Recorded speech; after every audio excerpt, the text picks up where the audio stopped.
Biodata. ಆ ಬಯೋಡಾಟಾನ paragraph ಮಾಡಬೇಕು, ಮತ್ತೆ ಕೆಲವೊಂದು ಮಾಹಿತಿ ಕೊಟ್ಟಿರ್ತಾರೆ, ಆ ಮಾಹಿತಿನ ಇಲ್ಲಿ fill in the blanks type ನೀವು ಇಡಬೇಕಾಗುತ್ತೆ. So first name and introduction, ಆ ವ್ಯಕ್ತಿನ ಯಾವ ರೀತಿ ಸ್ಟಾರ್ಟ್ ಮಾಡ್ತೀವಿ, ಪರಿಚಯ ಹೆಂಗೆ ಮಾಡ್ತೀವಿ, ಮತ್ತೆ ಅವ್ರ ಹೆಸರು. The given profile is above ಅಂತ ಅಂದ್ರೆ 5 ಸರಿ ಹೇಳ್ಕೊಂಡು ಹೋಗ್ಬೇಕು ನೀವು. ಓಕೆ, ಸೊ ಫಸ್ಟ್ ಹೇಳಿ. The given profile is about. The given profile is about. The given profile is about. The given profile is about. Okay, ಈಗ ಏಜ್ ವಯಸ್ಸು ಅವ್ರಿಗೆ 32 ವಯಸ್ಸಾಗೈತಿ, 40 ವಯಸ್ಸಾಗೈತಿ ಅಂತ ಕೊಡ್ತಾರೆ. ಇಲ್ಲ ಬರ್ತ್ ಯಾವಾಗ ಹುಟ್ಟಿದ್ರು ಅಂತ ಕೊಡ್ತಾರೆ, 2 ಕೊಡ್ತಾರೆ. ಸೊ ಒಂದು ಏಜ್ ಅಂತಂದಾಗ ಒಂದು ಲೈನು, ಮತ್ತೆ ಬರ್ತ್ ಅಂತಂದಾಗ ಇನ್ನೊಂದು. ಇದ್ರೊಳಗೆ ನಿಮಗೆ ಏನು ಗೊತ್ತಾಗಬೇಕು, ಆ ಪ್ರೊಫೈಲ್ ರೈಟಿಂಗ್ ಹುಡುಗಂದು ಗಂಡು ಮಕ್ಕಳದು ಅಥವಾ ಹೆಣ್ಮಕ್ಳದು ಅಂತ ತಿಳ್ಕೊಬೇಕು. ಒಂದು ವೇಳೆ ಗಂಡು ಮಕ್ಕಳದಿತ್ತು ಅಂದ್ರೆ ಹಿ, ಹೆಣ್ಮಕ್ಳದಿತ್ತು ಅಂದ್ರೆ ಶಿ. ಸೊ ಇಲ್ಲಿ ನೋಡಿ first sentence, dash was Born on ಮತ್ತೆ ಡ್ಯಾಶ್. ಒಂದು ವೇಳೆ ಪೂರ್ತಿ ಡೇಟು ಮತ್ತೆ ಡೇಟ್ ಕೊಟ್ಟರು ಅಂದ್ರೆ ಬಾರ್ನ್ ಆನ್, ದಿನಾಂಕ ಕೊಟ್ರೆ ಅದಕ್ಕೆ ದಿನಾಂಕ ಅಂತ ಹಾಕಿನಿ. ದಿನಾಂಕ ಕೊಟ್ರೆ ಆನ್, ಒಂದು ವೇಳೆ ವರ್ಷ ಕೊಟ್ರೆ ಏನ್. ಇದು simple.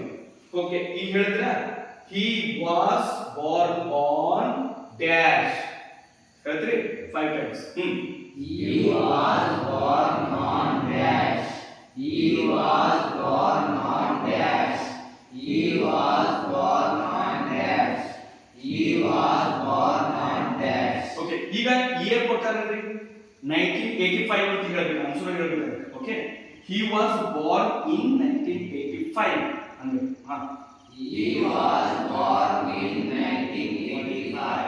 He was born in 1985. He was born in 1985. He was born in 1985. Okay, ಈಗ ಒಂದು ವೇಳೆ ಏಜ್ ಕೊಟ್ಟಾರ ಅಂದ್ರೆ ಅವನ ವಯಸ್ಸು 41 ಅಂತ ಕೊಟ್ಟಾರ. ಸೊ ಈಗ ಅದಕ್ಕೆ ಹೆಂಗ್ ಸೆಂಟೆನ್ಸ್ ಮಾಡ್ತೀರಿ, he is 41 years old. ಏನು, He is 41 years old. ಹಾ, He is 41 years old. He is 41 years old. He is 41 years old. He is 41 years old. yes. ಒಂದು ವೇಳೆ ಎಜುಕೇಶನ್ ಶಿಕ್ಷಣದ ಬಗ್ಗೆ ಏನೋ ಕೊಟ್ಟಾರ, ಅವನು ಇಂಥ ಊರ್ನ್ಯಾಗ ಇಂಥ ಸ್ಕೂಲ್ನ್ಯಾಗ ಕಲ್ತಾನಂತ, ಅದಕ್ಕೆ ಏನಂತೀರಿ, he completed his. ಹುಡುಗ ಇದ್ದಂದ್ರೆ ಇಲ್ಲಿ ಹಿ ಅಂತ ಬಳಸಿದ್ರೆ ಹಿಸ್ ಅಂತ ಬರ್ತದೆ, ಶಿ ಅಂತ ಬಳಸಿದ್ರೆ ಹರ್ ಅಂತ ಬರ್ತದೆ. he completed his schooling at. ಈಗ ನನ್ನ ಬಗ್ಗೆ ಬರ್ಕೊಂಡಿದ್ದೀನಿ, ಸೊ ಜಮಖಂಡಿಯಾಗ ನಾವು ಓದಿನಿ ಅಂತ ಹೇಳಬೇಕು. ಇವರು ಜಮಖಂಡಿಯಲ್ಲಿ ತಮ್ಮ ಎಜುಕೇಶನ್ ಮಾಡಿದ್ದಾರೆ, ಶಿಕ್ಷಣ ಮಾಡಿದ್ದಾರೆ, ವಿದ್ಯಾಭ್ಯಾಸ ಮಾಡಿದ್ದಾರೆ, ಹಿಂಗಂತ ಹೇಳಬೇಕು. Okay, he completed His schooling at Jamkhandi. ಹೇಳಿ, He completed his schooling at Jhamkhandi. He completed his schooling at Jhamkhandi. He completed his schooling at Jhamkhandi.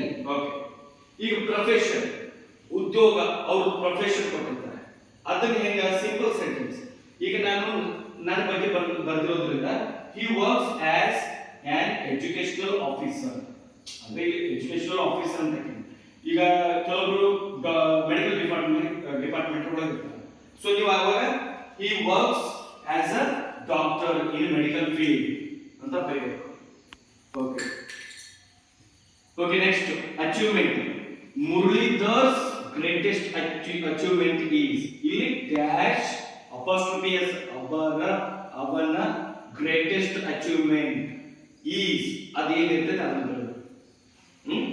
ಆಮೇಲೆ skill, he is talented in, ಯಾವ್ದ್ರ ಒಳಗೆ ಅವ್ರ ಟ್ಯಾಲೆಂಟ್ ಐತಿ ಅದನ್ನ ಬರಬೇಕು.